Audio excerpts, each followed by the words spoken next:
All right, here's what people want to know. What are the panel's thoughts on the jury awarding, this happened just before we went on the air, the jury awarding E. Jean Carroll $83.3 million in damages in her suit against Donald Trump. Donald Trump, what do we think? Not good, right? This was All right, guys, let's talk about the bombshell discussion on Real Time with Bill Maher because, wow, this panel did not hold back when it came to Trump's latest legal troubles. So if you haven't heard, a jury just hit Trump with an $83.30 million penalty in the E. Jean Carroll defamation case. And naturally, everyone's wondering, will this actually affect him? Or is this just another headline that fades while he marches toward the GOP nomination? Stephen A. Smith had a pretty blunt take. He thinks Trump will shake this off like he always does, using campaign donations to cover his legal costs and pushing forward like nothing happened. But Adam Schiff wasn't buying that argument, saying that Trump's legal woes will eventually catch up to him, especially when you compare his self-serving nature to Biden's focus on policies like the Inflation Reduction Act. And honestly, this whole debate raises a bigger question. Is there any scandal, any lawsuit, any fine that can actually stop Trump's momentum? Or is he just playing by a different set of rules? Let's dive in. I think it's true justice. The only thing he cares about is himself and money, and going after the money is a way to bring about some real justice. Do you think he did it? Yes, I do. You do? You think he raped her in Bergdorf Goodman's? I do, yeah. Oh, you think he raped her in Bergdorf Goodman? I have no idea. Here's what I will tell you. It means absolutely nothing. Doesn't mean a damn thing. Right. And I get tired of people trying to act like it. First of all, the man is running for president of the United States, and part of the reason he's running for it is because he's getting those campaign dollars so he can pick up the money to pay for his legal bills. That's what he's going to do. He's not going to lose any money. Secondly, it ain't going to be $83.3 million. He'll appeal it. It'll get knocked down. And I'm just getting tired of seeing so much stuff targeted in his direction, but somehow, some way, he still survives. I mean, we're talking about a situation where he's still going to be the GOP nominee. He's still going to be running for president. You're President Biden. That's the individual that you're going to have to beat. 4 indictments, 91 counts. Now, Stephen A. Smith came in hot with his take. He basically said this ruling is a big nothing burger when it comes to Trump's political career. Why? No. Because this dude has survived everything. Scandals, indictments, impeachments, 4 of them. And he's still out here leading in the GOP primary, like none of it even happened. Smith pointed out that Trump will probably just appeal the ruling, drag it out for years, and, get this, fundraise off of it to pay his legal bills. And honestly, Trump turns every attack against him into a campaign ad. It's like a superpower. But then Adam Schiff had a very different take. He believes that eventually all of these legal issues will catch up to Trump. His argument, people will see the difference between a guy who only cares about himself and a president like Biden, who, love him or hate him, is actually passing policies that help Americans. Schiff even pointed to the Inflation Reduction Act as an example of Biden playing the long game, while Trump is out here fighting for his own survival. Who's right? Because here's what we've seen. Every time Trump faces a scandal, he somehow comes out stronger.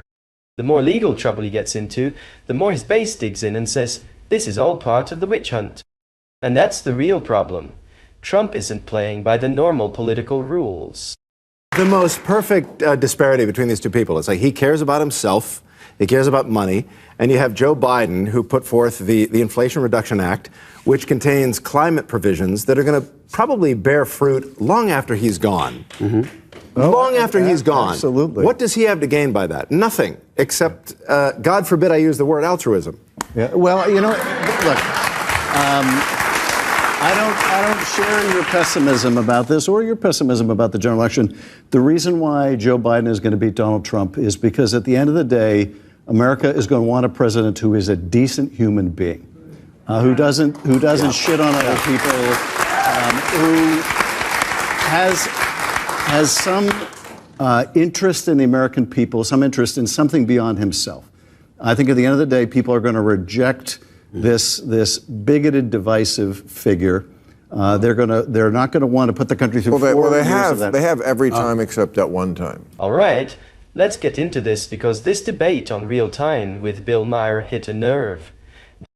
We're talking about one of the biggest hurdles for Democrats in 2024, actually connecting with voters. Now we know the party has substance. Policies? But here's the issue. Where's the energy? Where's the spark? Stephen A. Smith kept it real.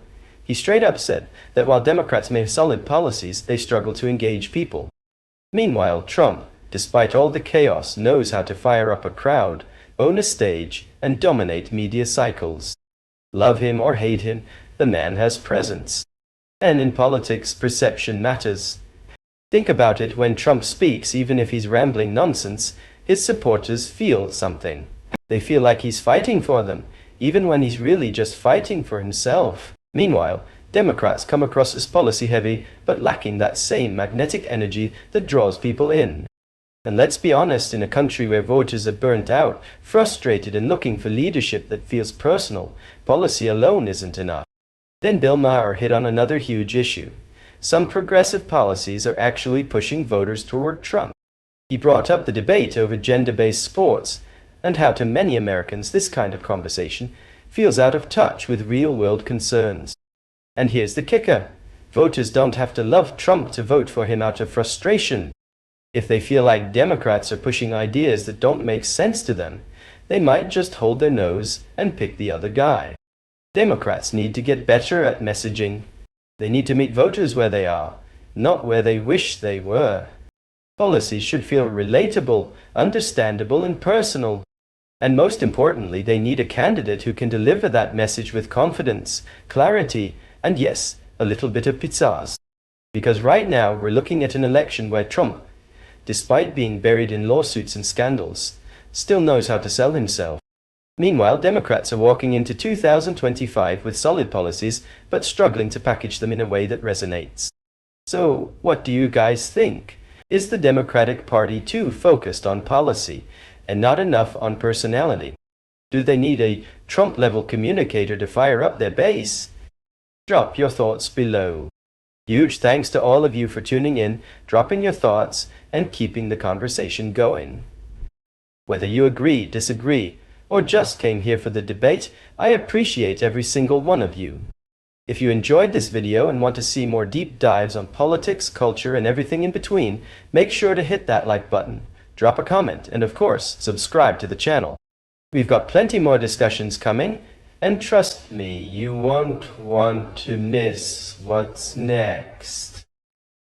Turn on those notifications so you never miss a new upload. Until next time, stay informed, stay engaged, and I'll catch you in the next one.